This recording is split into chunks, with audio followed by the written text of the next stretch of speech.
the River Market in downtown Little Rock. This is Channel 7 News live at 5. Some foster care parents will be getting less money from the state starting in July. Their allowance for room and board will be cut in half. Good evening, and thanks for watching. I'm Scott Inman. And I'm Christina Munoz in for Heather Crawford. This only impacts therapeutic foster care parents who take in kids with emotional and behavioral issues. Channel 7's Stephanie Simoni joins us live to explain why. Stephanie? Christina, to understand why they're getting cut, you need to understand how they get paid. Here's the breakdown. All foster care parents receive about $400 for room and board. Because therapeutic foster care parents are specialized, they get about $1,000 a month in funding. So the idea is they won't feel it as much as other foster care parents. Here's what one therapeutic foster father had to say. These are the faces of children right here in Arkansas who need a loving home. Sharon, Christian, and David are a few of the thousands. They walk in your house with a paper sack, and that's all they have in this world. That's everything. He's adopted two kids with emotional and behavioral problems and gets 50 hours of training a year. It was not an easy decision to make, but we had to do it in order to meet a very tight budget.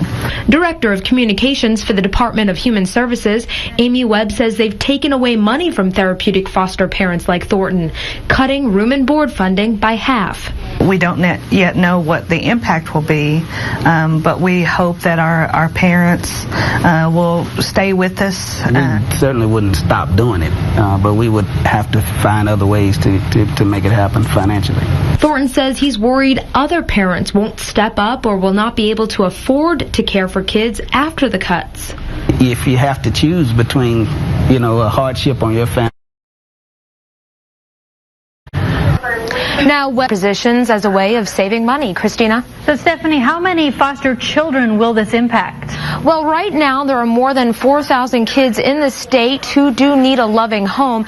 300 of them require a therapeutic link to their website to ours. Christina? All right, Stephanie Simoni live tonight. Thank you for that report. Your forecast first with meteorologist Ned Permy.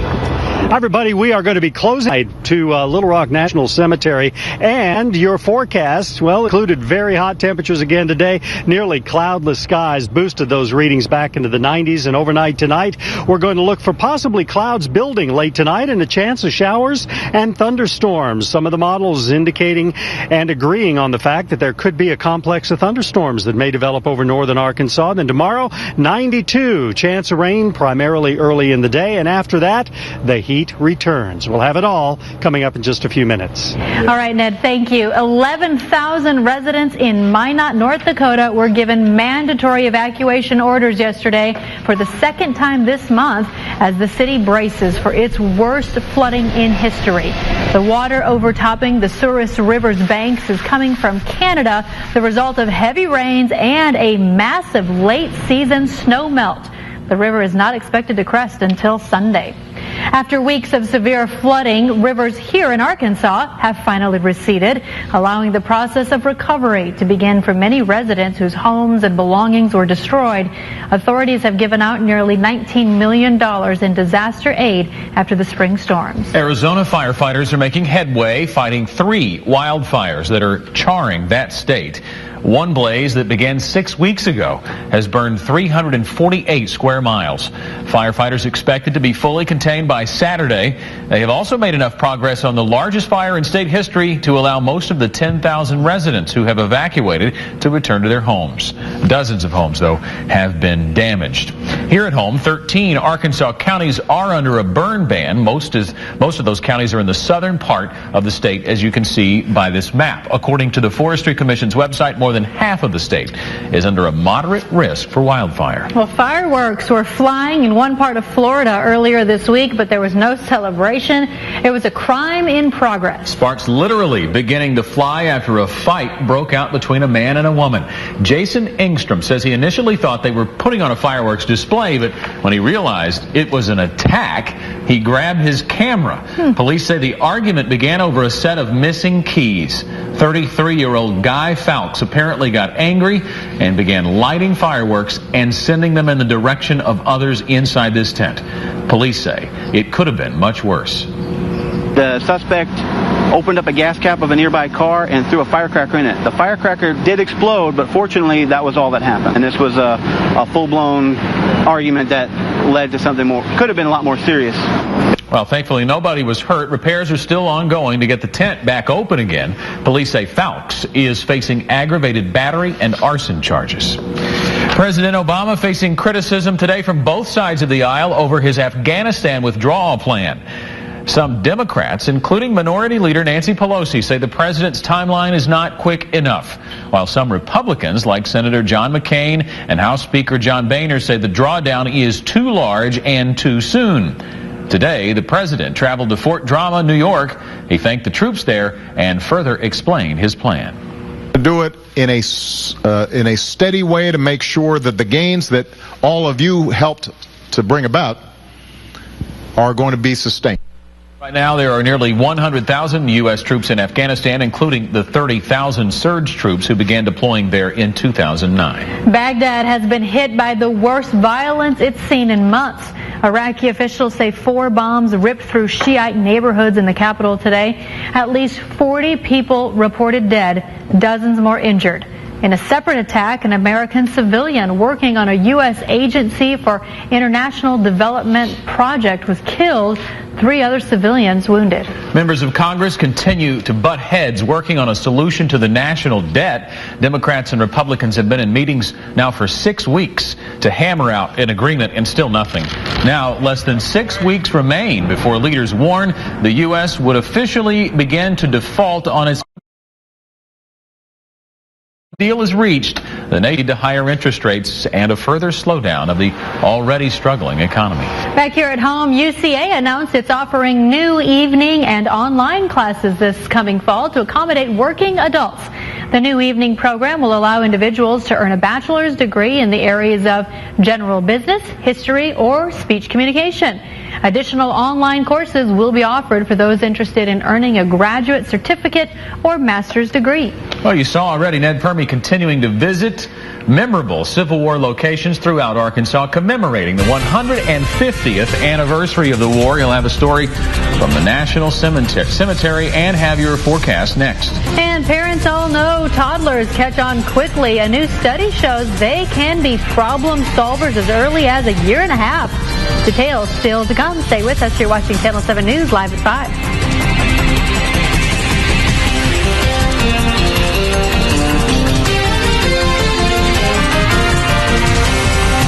Channel 7 News live at 5. Brought to you by UAMS, Ace Glass, USA Drug, and Bale Chevrolet Kia.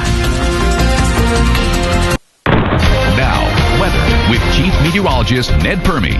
Hi again, everybody. We are winding down our series on the Civil War and its history in Arkansas tonight, taking us to Little Rock National Cemetery, where so many Civil War soldiers are buried here. And we're standing in front of a very special monument behind me, the Minnesota Monument, just one of many memorials commemorating Arkansas's conflict in the Civil War.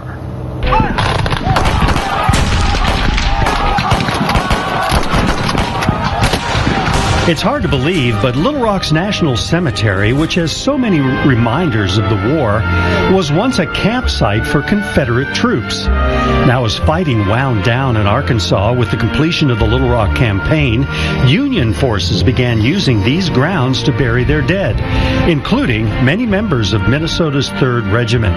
Thus, the Minnesota Monument, which stands as a reminder of the sacrifices so many made during the conflict. Well, it recognizes the suffering, the service of American soldiers. In this case, the Civil War, but it really stands as they could stand as a monument to soldiers in all wars. It's just a reminder that there are always people who are willing to step up and serve their country in time of need. The Minnesota Monument is just one of many examples of public art relating to the Civil War that is scattered across the state. In Little Rock alone, war monuments anchor the state capitol grounds and the lawn of the MacArthur Military Museum. Keeping the arts alive today is the mission of the Arkansas Arts Council, according to Shelby Brewer. The council supports a wide variety of arts programs around the state, and that includes art of any kind, like their support for the growing Little Rock Film Festival, which just celebrated its 5th anniversary. We give grants to a lot of well-known organizations throughout the state, such as the Arkansas Arts Center, the REP, Wildwood Park. So we have a lot going on. And we, as I mentioned earlier, our arts and education, we, throughout Arkansas, a lot of the schools are using artists that we helped place in the schools. And we have enjoyed traveling around the state of Arkansas, bringing you some of these stories of Arkansas's history regarding the conflict of the Civil War. And we'll have more coming up at 6 o'clock. We hope you'll join us for that right here from the Little Rock National Cemetery.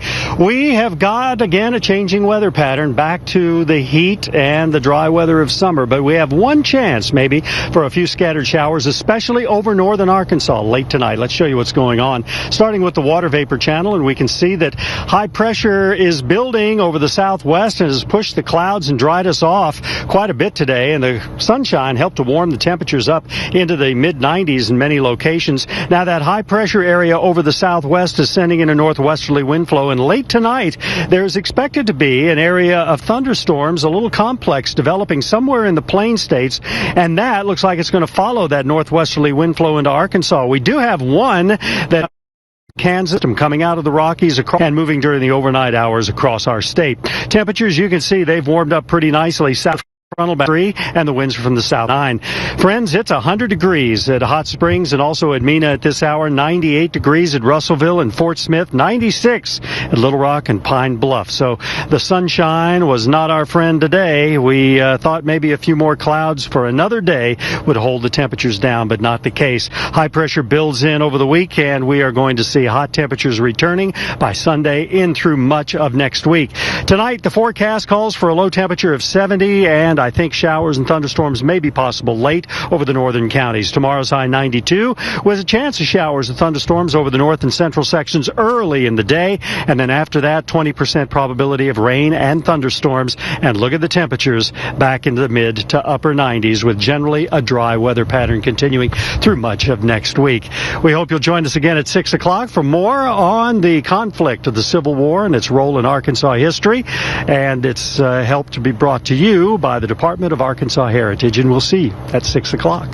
Right, very well, Ned. Thank you. Well, they're back. Find out when Bratz dolls will be returning to a toy store near you. Can't wait to hear all about that. And maybe you have a popcorn brain. You ever think about that? Researchers, I'm not talking about you personally, just in general. Researchers say our relationship with some technology can be causing it. The story coming up. Working for you in the spirit of Arkansas. This is Channel 7 News Live at 5 with Heather Crawford, Scott Inman, and weather with Chief Meteorologist Ned Permy. Well, all you parents out there might know this or remember this. Infants are attracted to toys by color, shape, size, texture, or the sounds they make. But authors of a study published in the journal Science found that children as young as 16 months old seem to be able to figure out whether a toy does not work as it should because something is wrong with the toy or because of the way they're playing with it. Along here, this is complex. Researchers showed toddlers the same toy, but in different colors. The green toy played music. When the toddler pushed a button, they gave some infants the green toy, others a yellow, and they placed a red toy on a cloth near the infant. So when the toddlers with the green toy were unable to make it play music, they would hand it to their parent, and that implied they thought their own actions were the problem. Likely to reach for the red one, yellow toy. Authors concluded that infants learn whether they ask for help or to explore on their own. A little confusing, but it is very interesting. Well, the Bratz pack is back. The once popular and more edgy plastic dolls are promising a big comeback this summer. Bratz is coming off a legal battle victory over Mattel, who owns Barbie. The first full collection of new Bratz dolls and accessories in more than 2 years hit stores in August. They'll include a sleepover collection of dolls in cutesy pajamas, as well as a doll in a holiday-themed racy Santa outfit. Let that one sink in. Well, your brain may not be quite what it used to be. I'll vouch for mine. At least that's the finding of a new study. Researchers in China say that over time, heavy internet use can actually physically change the structure of our brains. One expert says too much time on the web leads to popcorn brain. That's when you're so used to the constant stimulation of electronics, you don't know how to deal with the slower pace of life offline. Some tips to avoid it. They seem pretty simple. Setting a time limit on your internet use and allotting times when you don't use your phone or computer. You're saying your brain's not as sharp today as it was years ago? That's what I'm saying. Yeah. I think a lot of people think age has something to do with that. So. And electronics and internet can too. It is a constant. I see that with my kids, the stimulation. They don't know how to not move fast. Turn it off. Go fishing or something, right? It's day 2 for Live In for Life. Michelle Rupp is still there, of course, but we hear she got a little break from the lock-in today. More on that after our break.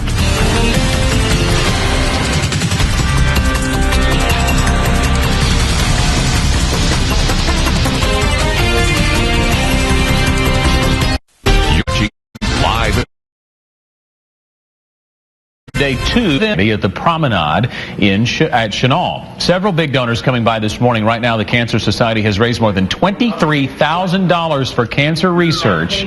The guys from 103.7 The Buzz and our Michelle Rupp have been living in a storefront since Wednesday. Arkansans have pledged in honor of their loved ones, and in some cases, money donated has gone to getting participants out of their live-in. We know Michelle got out a little bit today. The hope is to raise more than $30,000 to help fight cancer. Sherry Jones, the director of the American Cancer Society that we've been working with for the past 3 days, said it best, because a couple days ago we were kind of like, oh gosh, I can't believe we're going to do this. Oh, this is going to be so hard. And she goes, it's not as hard as what people with cancer. It's all about perspective. Off, pledge online or over the phone. Earlier today, Governor Beebe even stopped by. Michelle will have more on that tonight at 6. A little to help others. 17 weeks pregnant, she gave birth to a perfectly formed 7-inch deceased baby. The experience was frightening. That even the smallest of newborns. Well, not long after that, Holy Sews was born. Volunteers take time to sew tiny fleece blankets, hooded wraps, tunics, and golf ball-sized caps. They are accompanied with a tiny teddy bear and prayer card when given to mothers who just gave birth. Vince says many of the volunteers are parents who had a silent birth. It is love and understanding. Every time I hear someone's story, I go back to how I felt when I was in that position. You don't ever forget. And I just want to do something to make that better for someone else, because it was truly horrible. Well, turning that horrible experience into helping others. And Channel 7's Katharina Yancey will have more on Holy Sews coming up tonight on Nightside. It'll be a touching story you won't want to miss. The price of crude oil down sharply today, $4.39 a barrel to close at $91.02. And the stock market posted some mixed numbers. The Dow was down 59, closing at 12,050. NASDAQ up 17. We'll be right back.